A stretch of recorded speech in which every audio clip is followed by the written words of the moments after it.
La historia del cannabis es quizás tan antigua como la civilización humana misma, una narrativa que se extiende a lo largo de miles de años y abarca continentes enteros.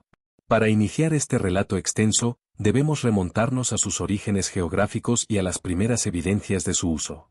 Se cree que la planta Cannabis sativa y sus variantes, incluyendo Cannabis indica, tienen su origen en la vasta y montañosa región de Asia Central. Específicamente, el foco inicial de domesticación se sitúa en algún lugar de las llanuras que rodean la actual Mongolia y el sur de Siberia. En estos climas severos, el cannabis desarrolló naturalmente su resistencia y sus propiedades químicas. Las primeras pruebas concretas del uso de la planta, que no se limita a su psicoactividad sino también a su utilidad como fibra y fuente de alimento, se remontan al Neolítico. Hallazgos arqueológicos, particularmente en China y Taiwán, han revelado el uso de fibra de cáñamo para la creación de cuerdas y textiles que datan de hace más de 10.000 años. Esto establece al cáñamo como una de las primeras plantas cultivadas por los humanos para fines no alimentarios. Este uso temprano, si bien práctico, sentó las bases para una relación íntima y continua entre la especie humana y la planta. La marihuana no fue, al principio, una droga, sino un recurso esencial, una fuente de alimento a través de sus semillas oleaginosas, y una materia prima para la creación de bienes básicos y herramientas. Esta dualidad de uso, entre lo utilitario y lo medicinal o espiritual, se mantendría como un tema central a lo largo de toda su historia. El uso del cannabis en contextos rituales y medicinales fue documentado extensamente por las primeras grandes civilizaciones de Asia. Uno de los registros más antiguos y detallados proviene de los textos védicos de la India, específicamente en el Atharvaveda, un texto sagrado que data de alrededor del año 1500 antes de la era común. En estos textos, el cannabis, conocido como banga o bang, se describe como una de las 5 plantas sagradas, con propiedades que alivian la ansiedad y otorgan alegría. Era un componente fundamental en los rituales religiosos y se asociaba con el dios Shiva, quien supuestamente la utilizaba para meditar y alcanzar estados elevados de conciencia. Esta asociación religiosa cimentó su estatus como una herramienta espiritual, no solo como un mero remedio. Paralelamente, en la antigua China, el cannabis fue reconocido por sus amplios usos medicinales mucho antes que en Occidente. El emperador Zhengnung, considerado el padre de la medicina china, incluyó al Mawan, cannabis, en su famoso Pen Sao Ching, un herbario que se cree que fue escrito alrededor del año 2700 antes de la era común.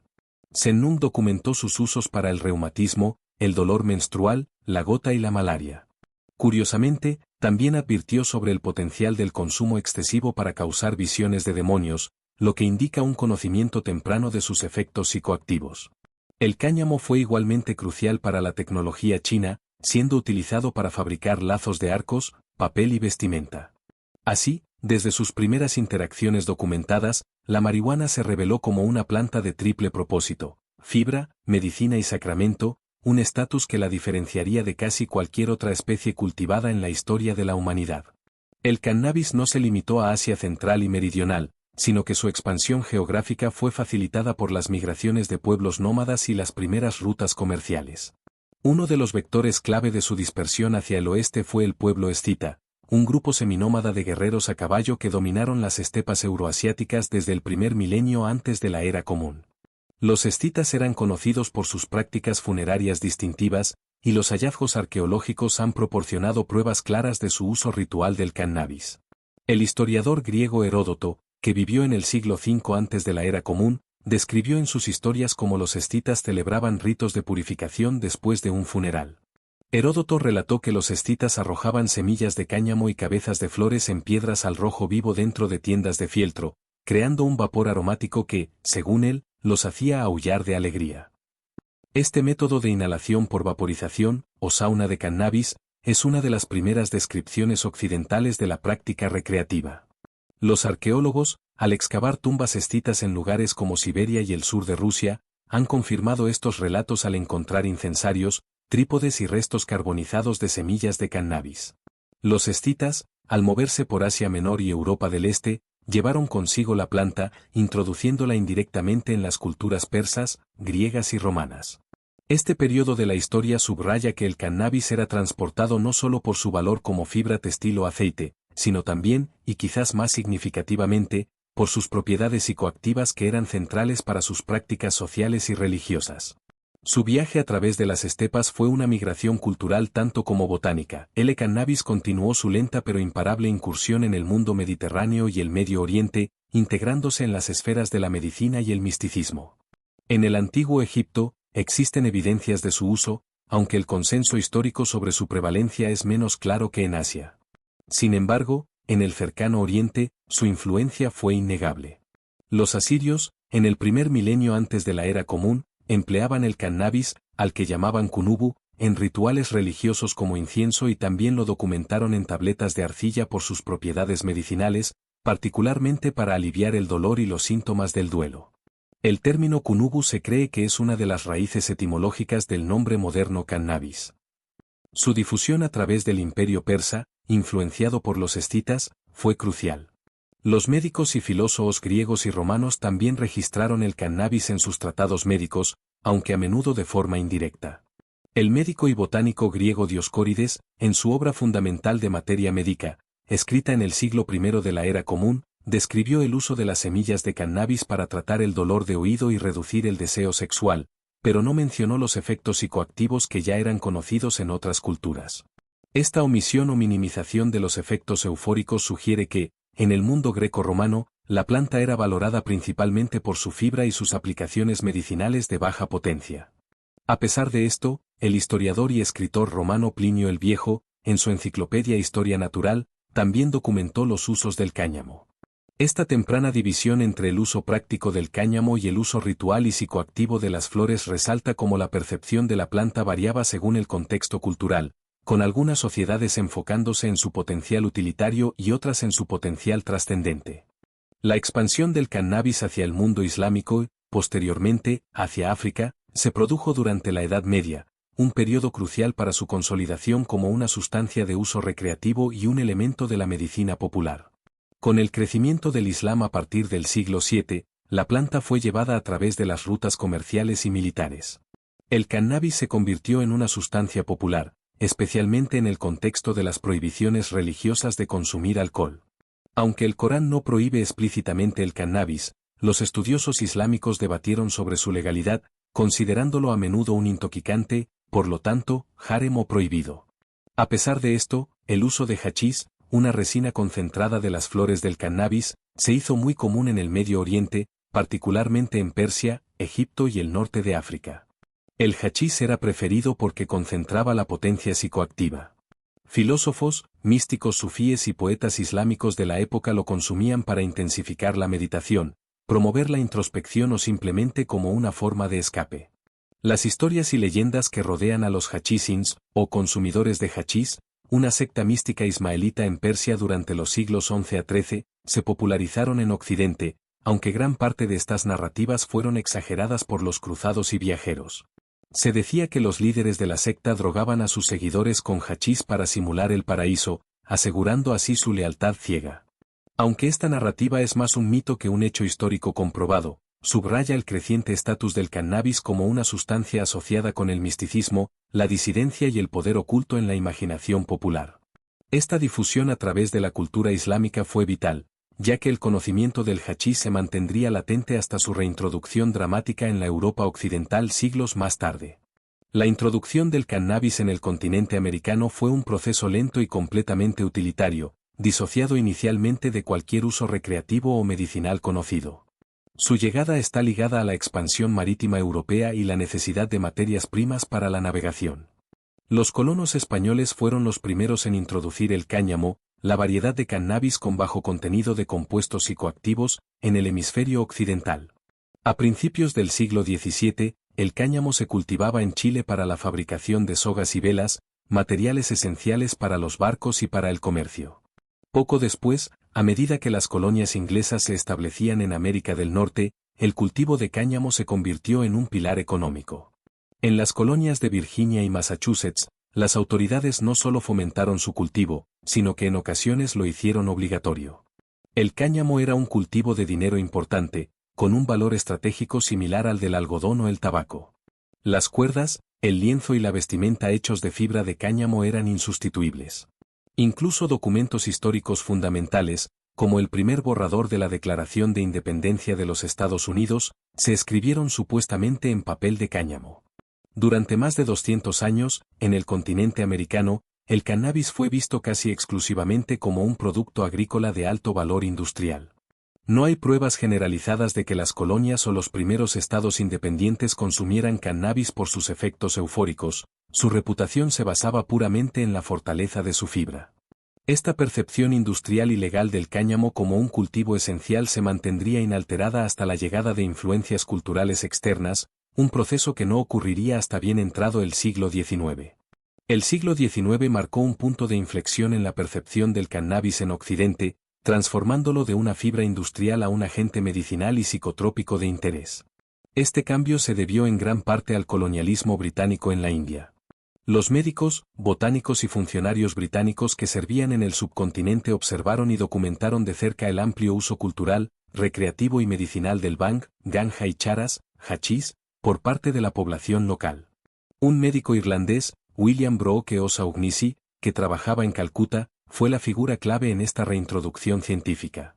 O'Shaughnessy realizó exhaustivos estudios sobre los efectos medicinales del cannabis. En el año de 1839, publicó un influyente informe que detallaba el uso exitoso de tinturas de cannabis para tratar una variedad de afecciones, incluyendo el reumatismo, la rabia y de manera más espectacular, el alivio de las convulsiones en niños. Su trabajo fue tan convincente que, a su regreso a Gran Bretaña, las tinturas de cannabis comenzaron a ser producidas y vendidas por las principales compañías farmacéuticas en toda Europa y América del Norte. Durante la segunda mitad del siglo XIX, el cannabis se integró en los farmacopeas occidentales, y las tinturas, o extractos líquidos, se convirtieron en un remedio común disponible sin receta médica.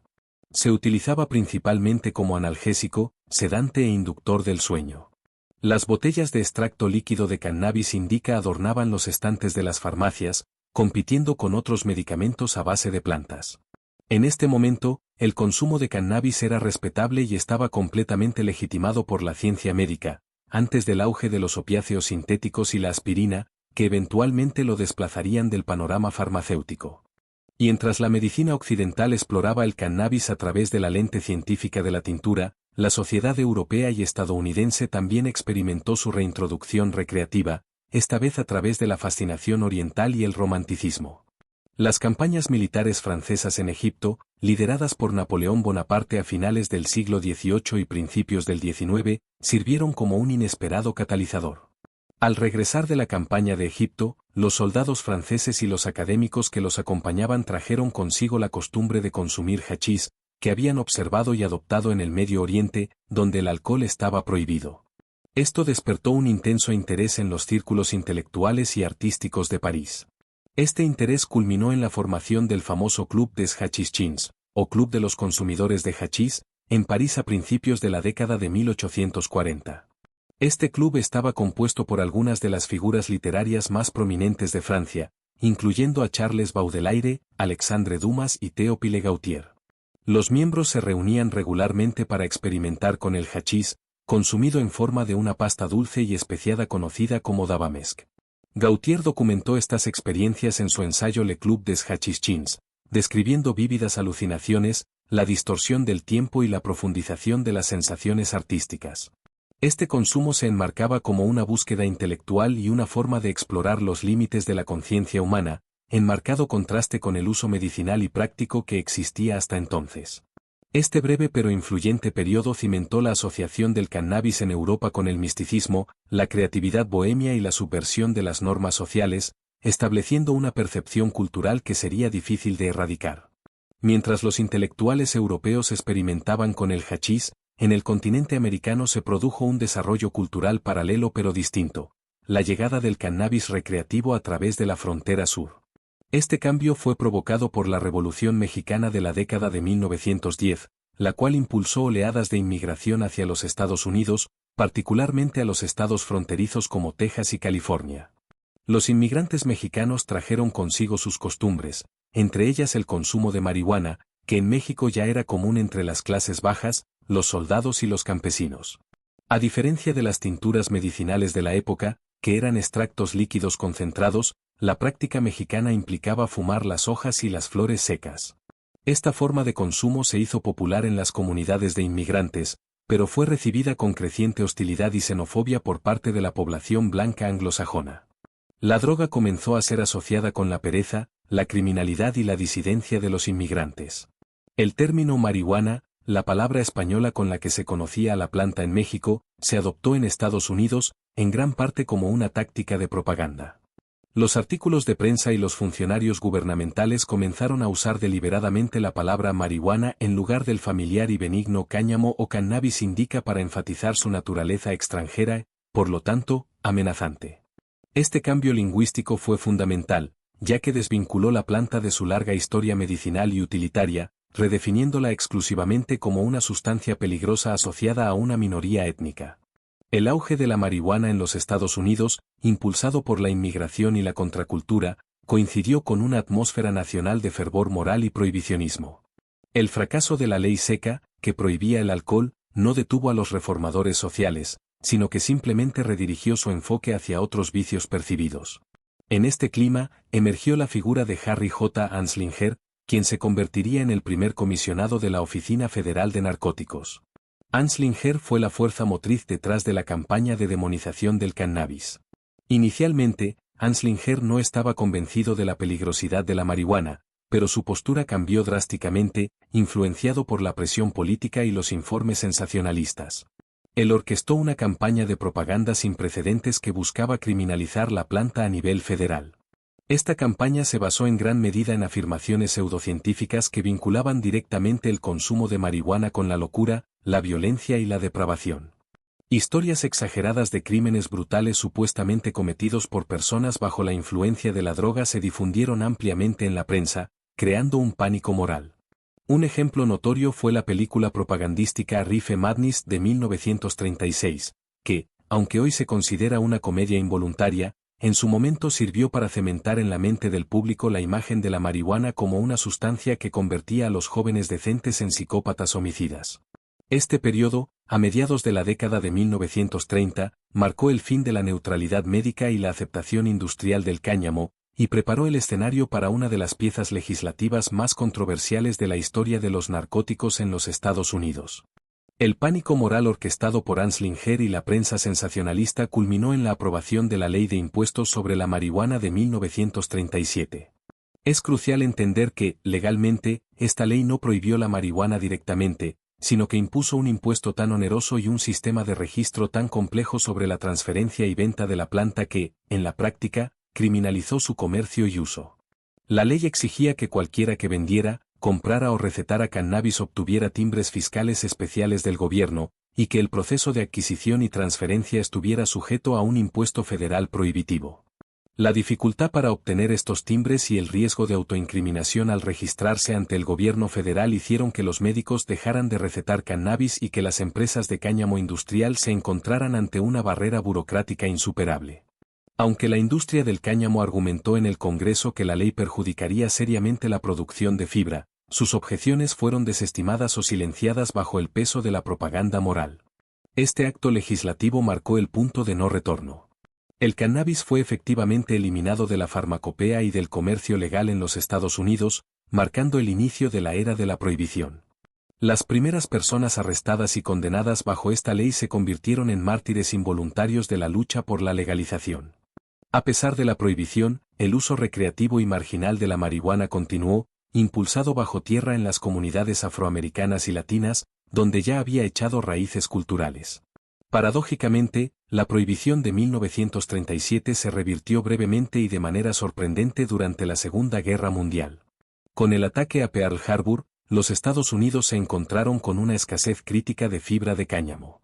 Gran parte de las cuerdas, lonas y textiles de cáñamo que el país importaba provenían de Filipinas y el sudeste asiático, regiones que cayeron rápidamente bajo el control del Imperio japonés. La necesidad de cáñamo para la producción de guerra, para las cuerdas de la marina, las correas de los paracaídas y las mangueras de bomberos, se volvió desesperada. En una notable inversión de la política, el Departamento de Agricultura de los Estados Unidos lanzó la campaña Hemp for Victory o Cáñamo para la Victoria. El gobierno federal no solo animó, sino que activamente subvencionó a los agricultores para que cultivaran cáñamo. Incluso se produjo un cortometraje propagandístico que instruía a los agricultores sobre cómo cultivar la planta, contradiciendo directamente las advertencias de la propaganda de la década anterior. Se estima que se cultivaron más de 100.000 acres de cáñamo en el medio oeste estadounidense durante este periodo. Esta breve pausa en la prohibición ilustra perfectamente la dualidad utilitaria del cannabis. Cuando las necesidades industriales y militares de la nación se vieron amenazadas, las preocupaciones morales y los prejuicios raciales fueron rápidamente dejados de lado. Sin embargo, una vez terminada la guerra, y con el restablecimiento de las cadenas de suministro internacionales, la política de prohibición fue reinstaurada con aún mayor vigor. El cáñamo para la victoria fue olvidado, y la planta volvió a su estatus de narcótico peligroso. Después de la Segunda Guerra Mundial, la actitud gubernamental hacia el cannabis se endureció aún más, culminando en la Ley de Control de Estupefacientes de 1956. Esta legislación, promulgada en el contexto de la Guerra Fría y un renovado miedo al crimen, impuso penas mucho más severas por delitos relacionados con las drogas, incluyendo el cannabis. Las condenas por marihuana se equipararon, en muchos casos, a las de drogas más peligrosas. Esta ley introdujo sentencias mínimas obligatorias estrictas, lo que significaba que los jueces tenían poco o ningún margen de maniobra para imponer sentencias más leves basadas en las circunstancias individuales. Un poseedor de marihuana por primera vez se enfrentaba a menudo a una pena de prisión considerable, una respuesta claramente desproporcionada al delito. Este endurecimiento de las penas tuvo un impacto devastador, especialmente en las comunidades minoritarias que ya eran objeto de vigilancia policial excesiva. A medida que la década de 1950 llegaba a su fin, la marihuana seguía siendo una sustancia de uso marginal, confinada en gran medida a ciertos círculos de jazz, beatniks e inmigrantes. Sin embargo, el escenario estaba a punto de cambiar dramáticamente con el amanecer de la década de 1960, que traería consigo la explosión de la contracultura y un desafío directo a las leyes de control de drogas de la época. La juventud de los 60 abrazaría la marihuana como un símbolo de rebeldía, paz y rechazo a las normas establecidas, lo que la convertiría en un símbolo político y un motor de cambio social.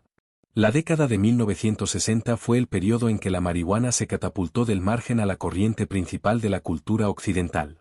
El movimiento contracultural, impulsado por el rechazo a la guerra de Vietnam, el establecimiento social y el conservadurismo de la generación anterior, adoptó el cannabis como su sacramento. El movimiento hippie, la música rock and roll y las nuevas formas de arte psicodélico popularizaron la marihuana y las drogas psicodélicas como herramientas para la expansión de la conciencia y la búsqueda de la paz interior. La planta se convirtió en un símbolo de protesta pacífica, una alternativa a la ética del trabajo industrial y la rigidez moral.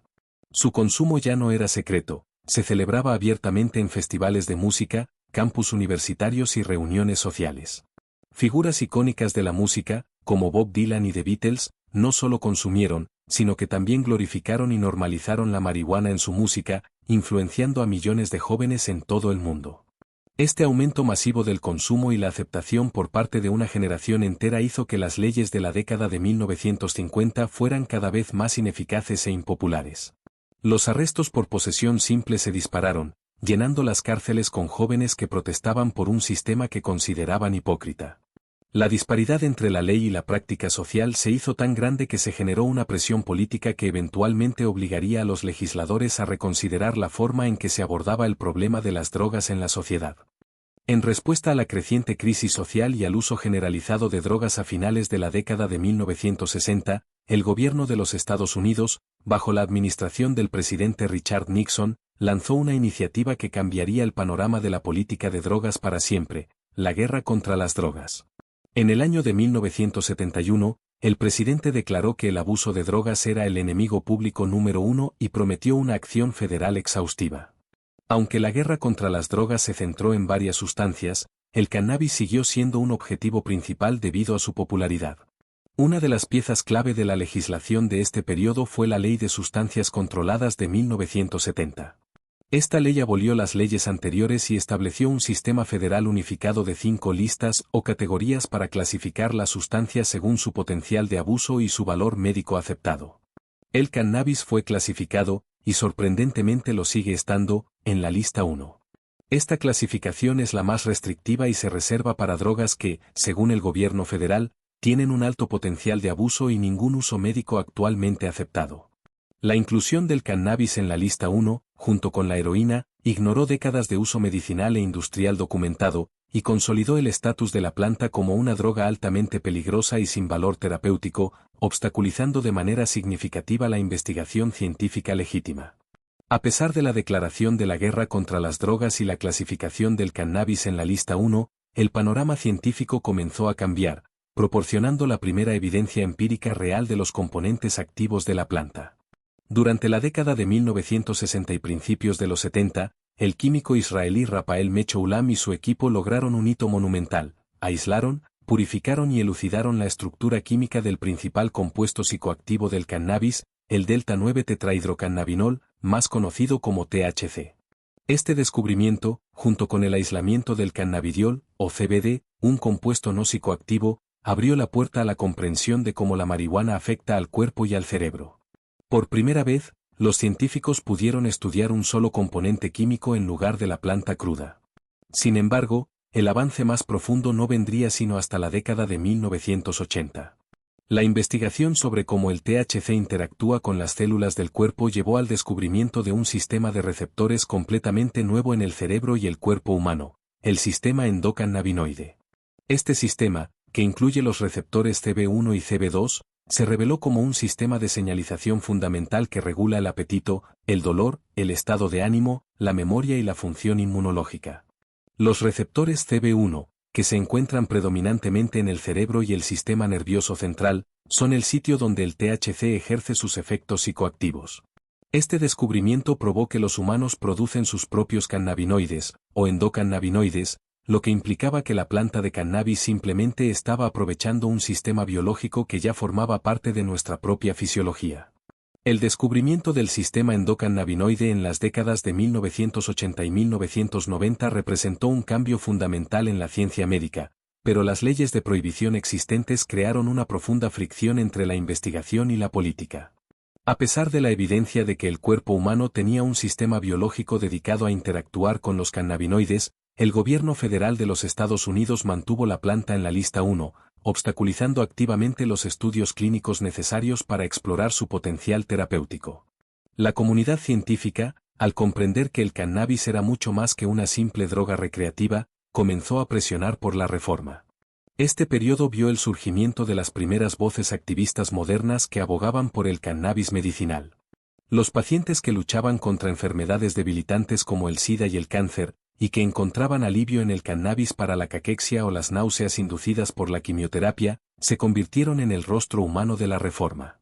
En el año de 1996, California se convirtió en el primer estado de los Estados Unidos en desafiar la ley federal al aprobar la Proposición 215. Esta ley histórica legalizó el uso del cannabis para fines médicos, creando un precedente legal y político que sentaría las bases para un movimiento nacional. La aprobación de la propuesta 215 fue una confrontación directa entre la soberanía estatal y la autoridad federal, marcando el inicio de la fragmentación de la política de drogas en el país. La aprobación de la marihuana medicinal en California desencadenó un efecto dominó, aunque lento, en todo Estados Unidos. Durante las siguientes 2 décadas, decenas de estados siguieron el ejemplo de California, legalizando el cannabis con fines médicos a través de iniciativas de votación popular y legislación. Sin embargo, este crecimiento creó una tensión legal y operativa significativa. La ley federal, que clasifica el cannabis como una sustancia de la lista 1 sin valor médico, chocaba directamente con las leyes estatales. El gobierno federal, a través de agencias como la Administración de Control de Drogas, o DEA, mantuvo su postura y periódicamente llevó a cabo redadas contra dispensarios y cultivadores en estados donde el cannabis era legal según la ley estatal. Esta dualidad legal generó incertidumbre y riesgo para la industria emergente. Para mitigar esta fricción, el Departamento de Justicia de los Estados Unidos emitió una serie de memorandos, siendo el más notable el Memorando Cole de la época de la administración de Obama. Este memorando aconsejaba a los fiscales federales que se abstuvieran de interferir con las operaciones de cannabis que cumplieran estrictamente con la ley estatal, siempre y cuando los estados mantuvieran controles rigurosos para evitar la distribución a menores, el desvío a otros estados y el enjuiciamiento de otras actividades criminales relacionadas con drogas. Aunque estos memorandos ofrecieron un respiro temporal a la industria, no cambiaron la ley federal, dejando a la industria y a los pacientes en un estado de limbo legal y vulnerabilidad constante ante un posible cambio en la política federal. El avance hacia la legalización del cannabis recreativo comenzó a principios del siglo XXI, impulsado por una combinación de éxito en la recaudación de impuestos en los estados medicinales y una creciente fatiga pública con la guerra contra las drogas. Los defensores argumentaron que la legalización total permitiría a los gobiernos desviar recursos de la aplicación de la ley hacia la salud pública y generarían miles de millones de dólares en ingresos fiscales. El estado de Colorado se convirtió en un pionero mundial cuando, en el año de 2012, aprobó la enmienda 64, que legalizó el cannabis para uso recreativo para adultos, simultáneamente con el estado de Washington.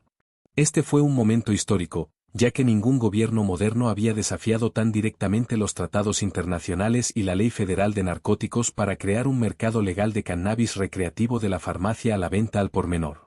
El experimento de Colorado se convirtió rápidamente en un estudio de caso observado globalmente. Los ingresos fiscales generados por el cannabis superaron las proyecciones iniciales y se destinaron a financiar escuelas, infraestructura y programas de salud pública. Este éxito económico proporcionó un poderoso argumento a favor de la reforma en otros estados. El modelo de Colorado demostró que era posible crear una industria regulada, con licencias, pruebas de calidad y un control estricto de la edad, que podía competir eficazmente con el mercado negro, aunque este último no desapareció por completo. Esta legalización de adultos marcó el comienzo de una nueva era, donde el cannabis comenzó a ser tratado más como el alcohol o el tabaco, sustancias reguladas, que como una droga dura de la lista 1. La legalización del cannabis recreativo impulsó una ola de innovación y sofisticación en la propia planta y en los productos derivados. En el mercado negro tradicional, la marihuana se vendía típicamente como flor seca y prensada. Sin embargo, el mercado legal, con sus regulaciones de pureza y la demanda de los consumidores de potencia, transformó radicalmente la industria. El enfoque pasó de simplemente cultivar flores a extraer y concentrar los cannabinoides y terpenos de la planta. Esto condujo al auge de los concentrados, como los aceites de vapeo, las ceras, el shatter y el live resin, que a menudo contienen niveles de THC que superan el 90%, una potencia dramáticamente superior a las flores de antaño, que generalmente oscilaban entre el 10 y el 20% de THC. Paralelamente, la industria de los comestibles o edibles se expandió, ofreciendo a los consumidores la posibilidad de ingerir cannabis sin fumar. Aunque convenientes, los comestibles presentaron desafíos únicos en términos de salud pública, principalmente debido a la demora en el inicio de los efectos, lo que a menudo lleva a los usuarios a consumir dosis excesivas en un intento de sentir el efecto más rápidamente. Esta sobredosificación, que se conoce comúnmente como viaje verde, no es fatal, pero puede causar ansiedad severa, pánico y malestar. Toda esta innovación en productos ha requerido un nuevo conjunto de regulaciones, especialmente en cuanto al etiquetado preciso de la potencia y la dosis, un desafío constante para los reguladores que buscan proteger al consumidor en un mercado en rápida evolución. La legalización del cannabis recreativo impulsó una ola de innovación y sofisticación en la propia planta y en los productos derivados. En el mercado negro tradicional, la marihuana se vendía típicamente como flor seca y prensada. Sin embargo, el mercado legal, con sus regulaciones de pureza y la demanda de los consumidores de potencia, transformó radicalmente la industria. El enfoque pasó de simplemente cultivar flores a extraer y concentrar los cannabinoides y terpenos de la planta.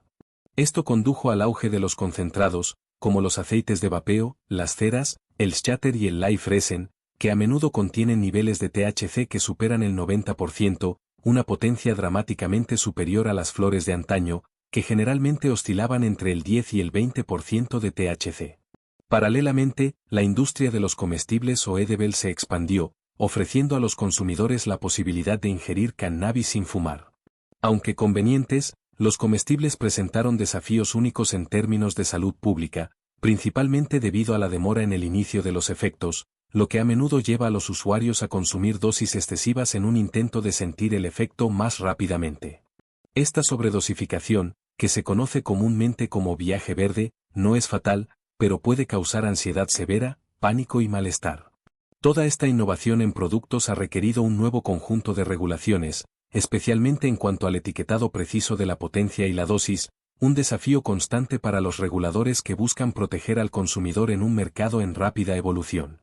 La legalización en varios países y la explosión del mercado de CBD han impulsado una oleada de investigación farmacéutica legítima. Las grandes compañías farmacéuticas y biotecnológicas han comenzado a invertir seriamente en el desarrollo de medicamentos basados en cannabinoides sintéticos y derivados. Este trabajo ha resultado en la aprobación de varios medicamentos por agencias reguladoras internacionales. Un ejemplo notable es el Epidiolex, una formulación pura de CBD extraída de la planta de cannabis, que fue aprobada para tratar las formas raras de epilepsia infantil mencionadas anteriormente. Otro ejemplo es el dronabinol, un cannabinoide sintético que imita el THC, aprobado para tratar las náuseas y los vómitos asociados con la quimioterapia, así como para estimular el apetito en pacientes con SIDA que sufren de caquexia o pérdida de peso severa. Este desarrollo representa un retorno significativo a los hallazgos iniciales de William O'Shaughnessy en el siglo XIX, pero con la precisión y el rigor de la farmacología moderna. El objetivo de estas empresas no es vender la flor seca, sino aislar y modificar cannabinoides para maximizar sus beneficios terapéuticos mientras se minimizan los efectos secundarios psicoactivos. Este enfoque dual, donde la planta se consume legalmente de forma recreativa y, al mismo tiempo, sus componentes se aíslan y patentan como medicamentos controlados, subraya la complejidad legal y ética del cannabis en el siglo XXI. La ciencia está desmantelando la planta, molécula por molécula, para legitimar su valor terapéutico. La legalización del cannabis ha tenido un impacto profundo y aún en evaluación en el sistema de justicia penal. Uno de los argumentos centrales a favor de la legalización fue la necesidad de abordar las disparidades raciales históricas en la aplicación de las leyes de drogas. Durante décadas, las personas de color, particularmente las poblaciones afroamericanas, fueron arrestadas, procesadas y condenadas por delitos de marihuana a tasas desproporcionadamente más altas que la población blanca, a pesar de que las tasas de consumo eran similares. La legalización recreativa ha provocado una disminución significativa en los arrestos por posesión simple en los estados que han adoptado la reforma. Este cambio ha liberado recursos policiales y judiciales que antes se dedicaban a la aplicación de las leyes de cannabis. Además, muchos estados legalizados han implementado medidas de expurgación y resentencia, lo que permite a las personas con condenas anteriores por delitos menores de cannabis borrar sus antecedentes penales. Esto es crucial, ya que un antecedente penal por drogas puede obstaculizar significativamente la capacidad de una persona para obtener empleo, vivienda y educación. Sin embargo, el impacto no es universal. A pesar de la legalización, en algunos estados persisten disparidades raciales en los arrestos por delitos de cannabis que aún son ilegales, como el cultivo ilícito o la venta sin licencia, lo que sugiere que la reforma legal es solo el primer paso en la lucha más amplia contra el sesgo sistémico en la justicia penal. La legalización del cannabis ha desencadenado un debate vigoroso y complejo sobre los efectos en la salud pública, con datos que aún se están recopilando y analizando. Uno de los temores principales expresados por los opositores a la legalización fue el posible aumento en el uso juvenil. Los primeros estudios procedentes de estados como Colorado han arrojado resultados mixtos, pero en general, el aumento del consumo juvenil no ha sido tan drástico como se predijo. De hecho, en algunos casos, el consumo adolescente ha disminuido o se ha mantenido estable, lo que sugiere que el mercado legal, con sus controles de edad y restricciones de marketing, puede ser más eficaz para prevenir el acceso de menores que el mercado negro. Sin embargo, la salud pública se enfrenta a nuevos desafíos. Uno es el aumento de las visitas a las salas de emergencia relacionadas con el cannabis, a menudo debido a la ingestión accidental de comestibles por parte de niños pequeños, o por episodios de ansiedad y psicosis en usuarios inexpertos que consumen productos de alta potencia. Otro desafío crucial es la preocupación por la seguridad vial. Aunque los estudios sobre la correlación directa entre la legalización y los accidentes de tráfico siguen siendo inconclusos y difíciles de aislar de otros factores, la conducción bajo la influencia del cannabis se ha convertido en un enfoque prioritario para la aplicación de la ley y el desarrollo de tecnologías de prueba de campo. En última instancia, la legalización ha trasladado el problema del ámbito penal al ámbito de la salud, lo que requiere que las políticas se centren más en la educación, el tratamiento y la prevención que en el encarcelamiento. La marihuana también ha jugado un papel significativo en la geopolítica y el comercio internacional, una faceta que se ha intensificado con la legalización en varios países. Los tratados internacionales sobre fiscalización de estupefacientes, como la Convención Única de 1961 sobre estupefacientes, clasifican al cannabis como una sustancia de alto riesgo y exigen a los países signatarios limitar su producción y uso exclusivamente a fines médicos y científicos. La decisión de países como Canadá y Uruguay, y de numerosos estados de los Estados Unidos, de legalizar el cannabis recreativo, ha creado una tensión directa con estas obligaciones internacionales.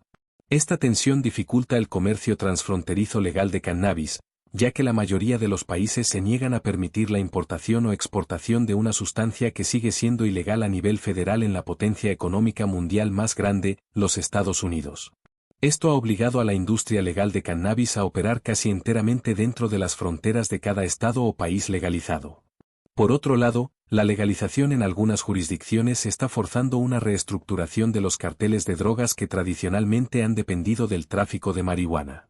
A medida que el producto legal y regulado se vuelve más accesible, en ocasiones, más barato que el de contrabando, los grupos criminales se han visto obligados a pivotar hacia drogas más lucrativas y peligrosas, como la metanfetamina o el fentanilo, lo que representa una consecuencia no deseada, pero notable, de la reforma del cannabis. La marihuana es más que un simple THC o CBD, contiene cientos de compuestos químicos, y la investigación moderna ha comenzado a centrarse en la importancia de los terpenos. Los terpenos son moléculas aromáticas volátiles que se encuentran en muchas plantas, responsables del olor distintivo de la lavanda, el pino o los cítricos. En el cannabis, los terpenos no solo contribuyen al sabor y al aroma de las diferentes cepas, sino que también se cree que influyen en los efectos psicoactivos y terapéuticos de la planta a través de un fenómeno conocido como el efecto séquito. El efecto séquito postula que los cannabinoides, como el THC y el CBD, y los terpenos trabajan juntos de manera sinérgica, potenciando o modulando los efectos del otro. Por ejemplo, se ha sugerido que el terpeno mirceno, que se encuentra en el mango y tiene un olor terroso, puede aumentar la permeabilidad de la barrera hematoencefálica al THC, intensificando sus efectos sedantes. Otro terpeno, el limoneno, conocido por su aroma cítrico, podría contribuir a los efectos elevadores o antidepresivos de ciertas cepas. Esta comprensión del efecto séquito ha transformado la forma en que los cultivadores y los dispensarios etiquetan y comercializan sus productos. En lugar de centrarse únicamente en el porcentaje de THC, el mercado legal ahora destaca los perfiles de terpenos, permitiendo a los consumidores elegir cepas con un perfil químico más completo que se adapte mejor a sus necesidades, ya sea para la relajación o para la estimulación. Esta nueva visión integral de la planta es el puente entre el herbolario tradicional y la farmacología moderna. El desafío de la potencia se ha convertido en una de las preocupaciones más significativas para la salud pública en la era de la legalización. Las cepas de cannabis que circulaban en las décadas de 1970 y 1980 a menudo tenían concentraciones de THC inferiores al 5%.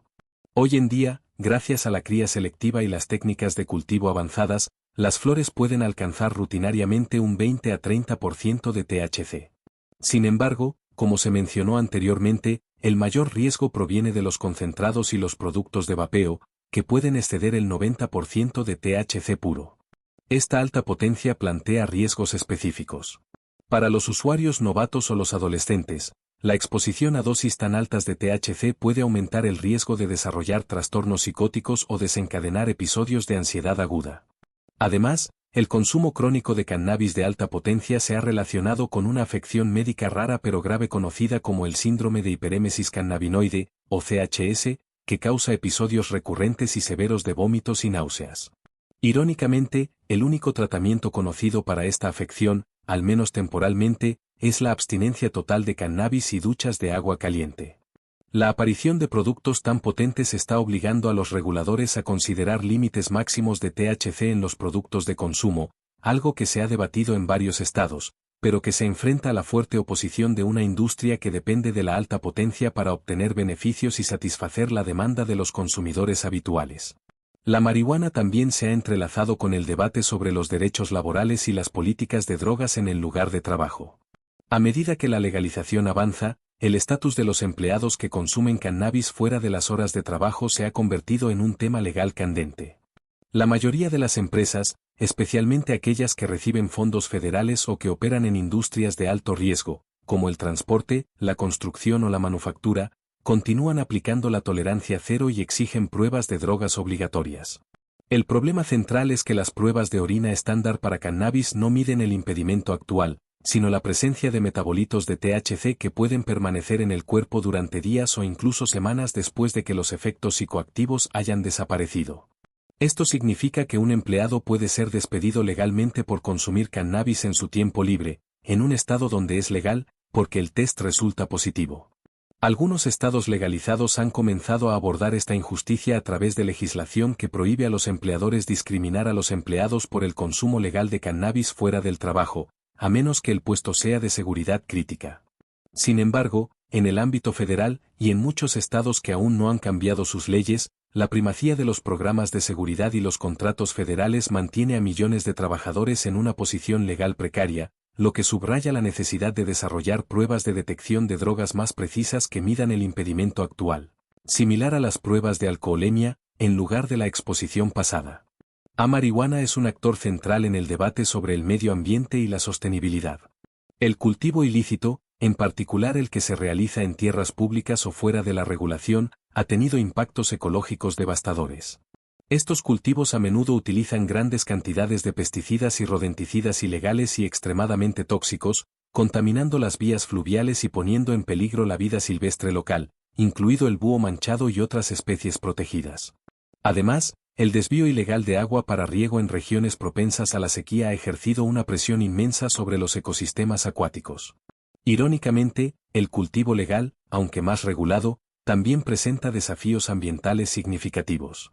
El cultivo en interiores, popular en los estados donde las regulaciones restringen el acceso a la luz solar, consume cantidades masivas de energía debido a las luces de crecimiento de alta intensidad y los sistemas de climatización necesarios para controlar la temperatura y la humedad. Se ha estimado que el consumo de energía del cannabis de interior puede ser equivalente al consumo de energía de ciudades enteras. En respuesta, la industria legal y los reguladores están comenzando a centrarse en prácticas más sostenibles, como el cultivo en invernaderos, que combina la luz solar natural con el control climático, y el cultivo en exteriores a gran escala en regiones adecuadas. También hay un impulso por la certificación ecológica y el uso de fuentes de energía renovable para mitigar la huella de carbono de esta industria en rápida expansión. El capítulo final de la historia del cannabis se está escribiendo en el presente, centrado en el desafío de la equidad social y la reparación histórica.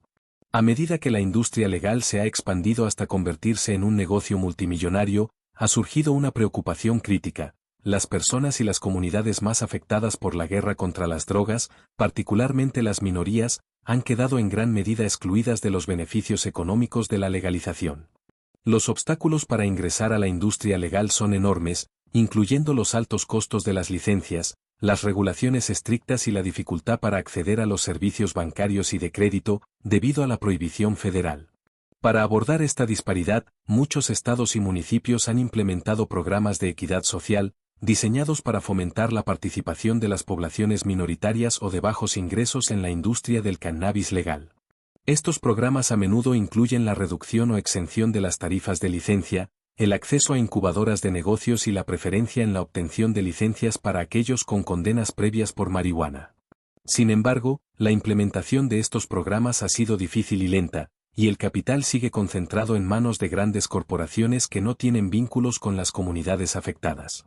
El legado de la prohibición no es solo una cuestión de antecedentes penales borrados, sino también de riqueza y oportunidades perdidas. El futuro del cannabis como una mercancía legal y socialmente aceptada depende de si la sociedad puede equilibrar el apetito por las ganancias con la necesidad de reparar el daño sistémico causado por décadas de políticas de drogas sesgadas y destructivas. Este equilibrio entre el mercado y la moral es el desafío definitorio de la era moderna del cannabis.